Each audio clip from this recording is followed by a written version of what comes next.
mahkota dan pengkhianatan. Lembu Sora, dari rintis pendiri Majapahit hingga mati konyol oleh fitnah keji Mahapati.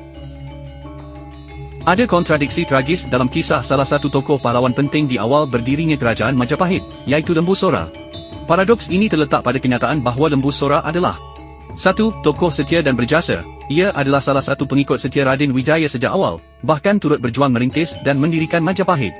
2. Berakhir tragis dan dicap pemberontak. Meskipun kesetiaannya tak diragukan, ia justru tewas akibat fitnah dan dituduh melakukan pemberontakan terhadap Raja Jayanegara, putera Raden Wijaya. Berikut adalah poin-poin kunci yang menciptakan paradoks tersebut. 1. Kesetiaan dan jasa besar Lembu Sora.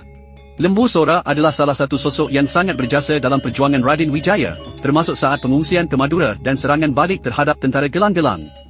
Kedekatan dan kepercayaannya dengan Raden Wijaya, pendiri Majapahit, sangat erat. 2. Pemicu konflik dan tindakan kontroversial. Konflik mulai terjadi saat pemberontakan Ranggalawe, keponakan Lembu Sora.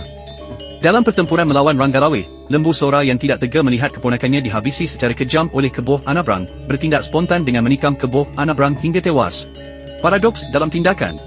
Tindakan ini dilakukan atas dasar kasih sayang dan ikatan keluarga, membela Ranggalawe, tetapi secara hukum istana, tindakan membunuh pahlawan yang sedang bertugas melawan pemberontak adalah sebuah pelanggaran serius. Namun, kerana jasanya dan kedekatannya dengan Raden Wijaya, ia sempat dimaafkan, meskipun menimbulkan pro kontra di kalangan para menteri. 3. Akhir tragis akibat fitnah. Setelah Raden Wijaya wafat, di masa pemerintahan Jayanegara, intrik istana muncul. Seorang pejabat licik bernama Mahapati melancarkan fitnah keji dengan mengadu domba. Mahapati memprovokasi Lembu Sora dengan pesan palsu dan juga memfitnahnya di hadapan raja, menuduh Lembu Sora merencanakan pemberontakan.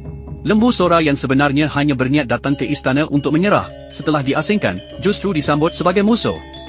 Ia dan 2 pengikut setianya, Juru Demong dan Gajah Biru, akhirnya tewas dikeroyok pasukan Majapahit. Inti paradoksnya adalah bahawa seorang pahlawan pendiri, yang tindakannya didasari oleh emosi dan kesetiaan ganda, kepada raja dan kepada keluarga, akhirnya gugur sebagai pengkhianat akibat konspirasi politik dan fitnah, padahal ia tidak berniat memberontak.